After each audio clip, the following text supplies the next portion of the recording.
Good day, folks. This is tutorial number 10, which is called the mass spring damper model using the dynamic scenario of 3DEXPERIENCE's platform.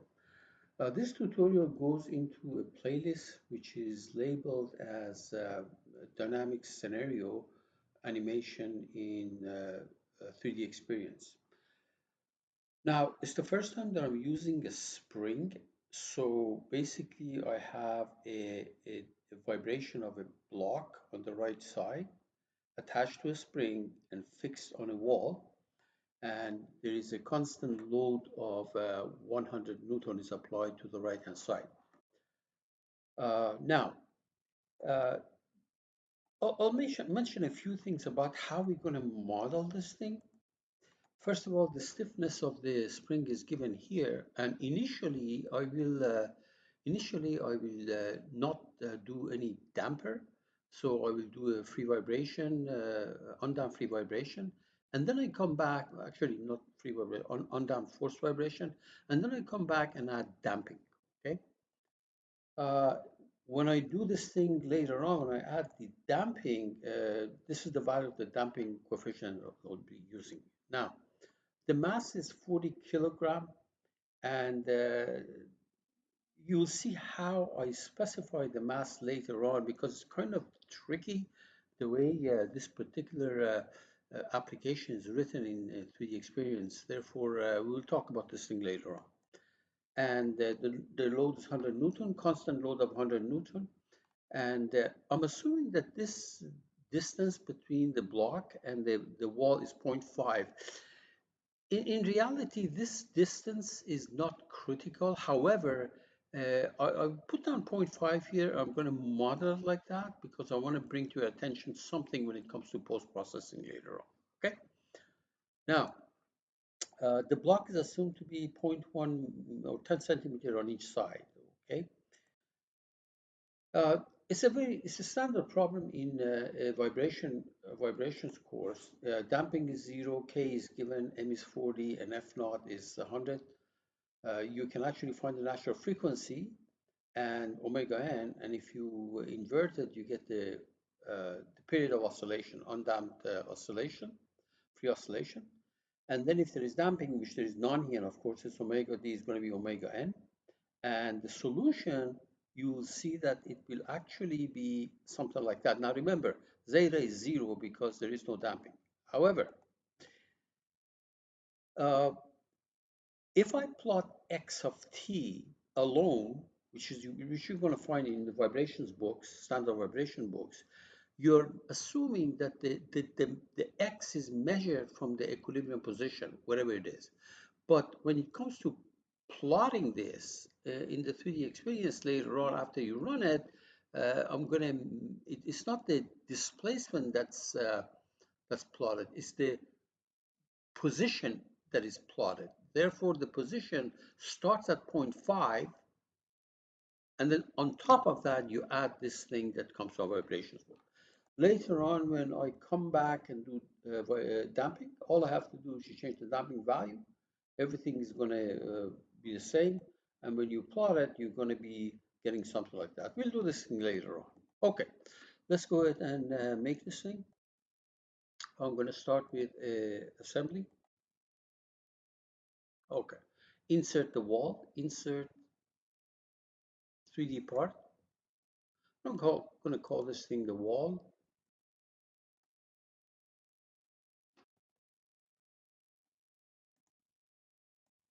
Wall.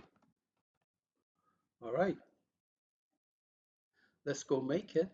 Double. So I select this vertical plane, and on it, I will sketch a rectangle. Okay, and this height, I'm going to make it 0.1 meter. All right, exit.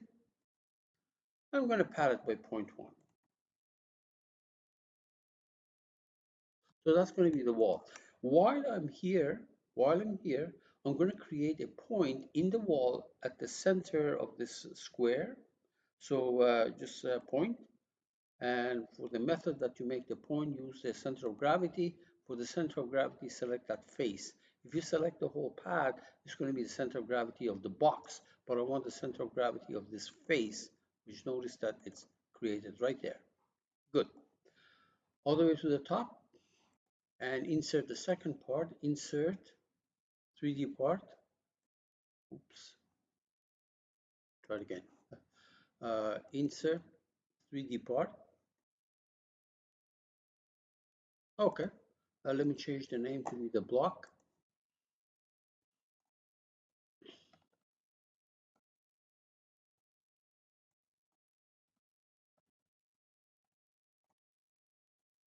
Okay, let's make it.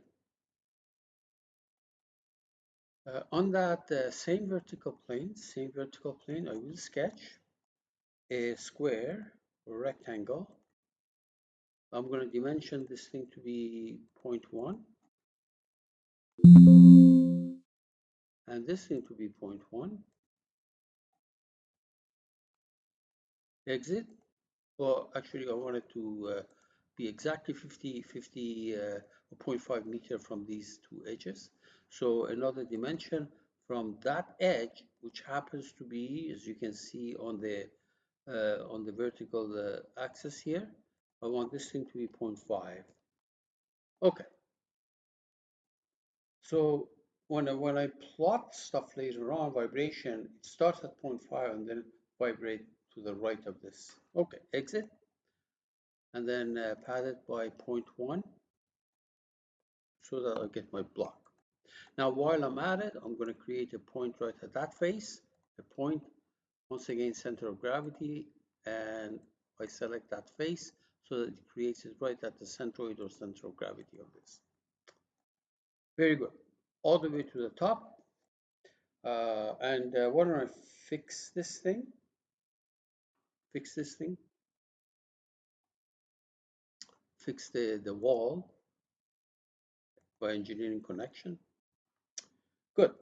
Now we're done here. Remember, in this application, mechanical systems scenario and mechanical system experience, or mechanical systems design and mechanical system experience, you even if you apply material properties on these things, it's not going to transfer. You have to directly specify the material with actually the weights or the mass later on. Keep that in mind. So we go all the way to the top. And why don't I fix this wall? I already did that. Now we're going to go to mechanical systems design. Okay. Now I can create the spring right now. Right now. See that? Oh, there's the spring here right now. But on purpose, I'm not going to I'm not going to make it right now. You'll see why. It makes it one more step for me to do, but I can go ahead and create axial spring right now, but uh, I, I won't do that. I'll do it later. Okay. So here is a mechanical a mechanism representation. Say okay. Obviously, there's nothing in it, just a fixed part. Now watch this. What's going to happen? Suppose I do axial spring right now. Look at what it says. First of all, the support of the spring, two endpoints. So there is one point, there is the other point, okay? The type is bidirectional, so that it can go to the left and to the right. And for elasticity, you click on f of x, it allows you to specify the spring stiffness. So 100. Now notice that you can also input nonlinear graphs there, but this is a linear stiffness. Now later on when I do the damping, I click on this, I click on that, and I'm going to specify damping. I'm going to do that later on. Now for reference length, you click on it. I'm just going to leave it the way it is. Okay, so basically reference is 50, but I'm not going to do that. I want to talk about this thing later on. Good. Now notice what happened. When I click on Mechanism Manager, the spring is not included. So often people do this, they forget to check this, and they run it and notice that after simulation, the block keeps going, all keeps going and never comes back. So if I had done the spring first and then this mechanism representation, this would have been included. But because I created the mechanism representation first and then the spring, although it's created, but it's not included. So make sure that it is included right now. You say, okay, good. All right. So notice that here, there is this spring that's created, and in fact, if you want to change the values, you double click on this, it sends you back there, and you can make changes. But I don't want to do that. Now, the next thing is material. Okay, so this is very important. So you go all the way to the right, weight definition. You click on it. Nothing, everything is missing, 100%. Now, let me go ahead and first do the wall. Wall. Click this hyperlink.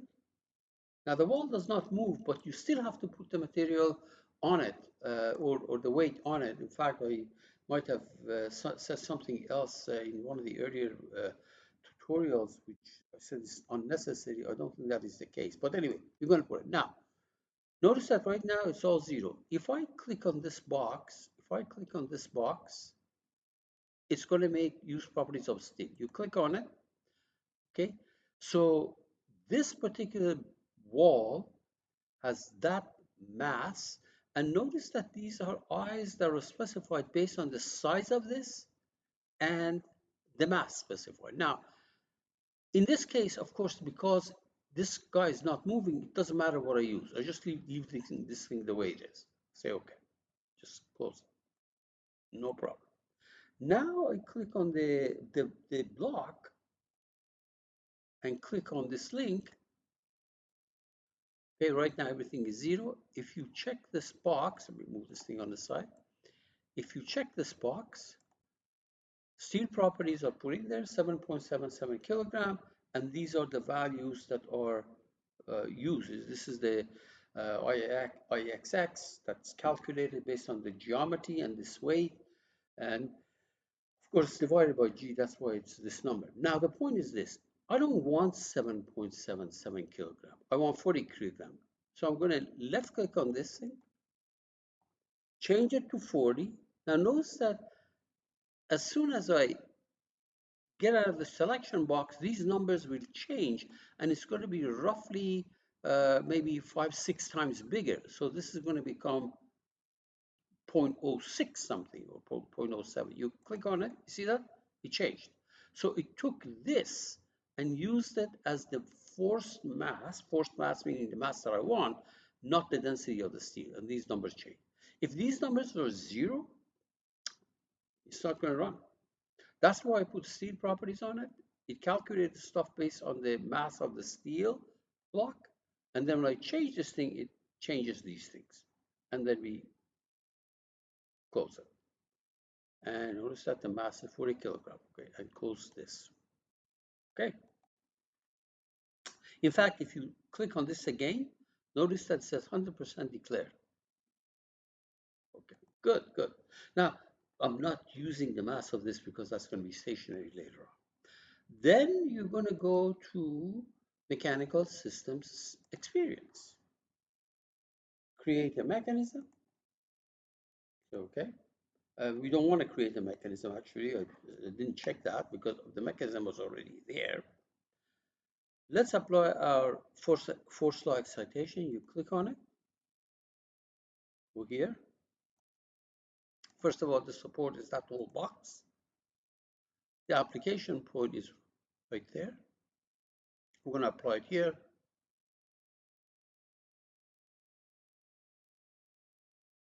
If you're having a hard time picking it from the screen, go to the block. There's a point there and pick it. Right there. Okay. Direction is in that direction. I don't know. I'll reverse this so that initially it's pointing to the right, and the value of it is 100. Okay. And then we say, okay. Good. Now we're going to go dynamic scenario creation. Oh, I forgot to do the probe. Let me do a probe. So here's a probe. At this location, I'm going to plot velocity and stuff like that, displacement at this point. Good. And then we go dynamic scenario. There is a force law excitation. You send it to the right. The probe that I created, you send it to the right. You're going to do it over a 10-second interval. And then we say, OK. Now to run it, you can either go and do this, left click here, or you can go to scenario, right click, it says force, compute, and generate.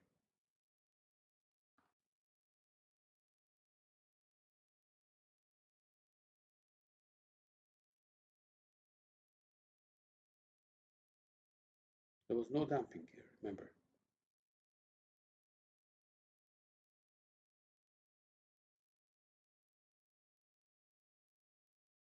Good. Now we go to the view plot results, scenario results. Let's give it time. You select everything and show me the y vertex. Now this is the position. It's not displacement from the equilibrium position. It's actually the y coordinate of this. So you click on it. There we are. Notice that the period of oscillation is about 4 seconds. The period of oscillation is about 4 seconds right there, undamped. The height goes to, notice that the height goes to 2 point something. Should go to 2 point something. There's your 2 point something. And it starts at 0.5. You know that? That's why I added my 0.5 here. Starts at 0.5. Okay. And that takes care of this. If you want the table of values, they're here. You may want to send it to, I don't know, maybe Excel spreadsheet and do something yourself. Now, let's go and add damping. So we go here to the joints, spring, expanded, axial spring, damping, check this box, 10. Remember I said 10? By the way, now when you do that, you click on the reference. Notice that it's picking up the correct reference spring length. Okay. Okay. So I add the damping, and you can run it by putting the cursor there. Right click, force and compute and generate result. Let me zoom out a little bit here. Okay. Right click, force compute, etc. Or you can go to scenario and scroll down on the right side there. So there's damping here. Okay. And the next cycle, see the amplitude is smaller. Smaller. Of course, it stabilizes. So you click on this, just wait. Once again, deselect everything, show me the y vertex, plot, there. And notice that this curve, first of all, the period oscillation is very close to what we had before. This is with damping. Period of oscillation is 3.98. This was 3.97, very close. That's because of large damping, essentially. So now, sorry, small damping. That's what I meant. Small damping. Now we go here. Notice that it goes from 0.5. This graph goes from 0.5, obviously, because I had 0.5 here, to roughly 2.5. You go back here, 0.5 to roughly 2.5, and then at that point, at 10 is around maybe halfway between these two, 1.75. Yeah, halfway between these two, 1.75. Okay, that takes care of this video tutorial. By the way, I could have created a uh, a joint there, a prismatic joint between this block and that wall, you get the same thing. Okay, sometimes you may have to put things the way they are. For example, you might say, wait a minute, this is going to fall down. Well, first of all, there's no gravity. And if that's bothering you because there's nothing making it fall down, it essentially becomes a prismatic joint. But literally, you could have added a prismatic joint and done the problem. Okay, it would not have made any difference. Same results. Good luck.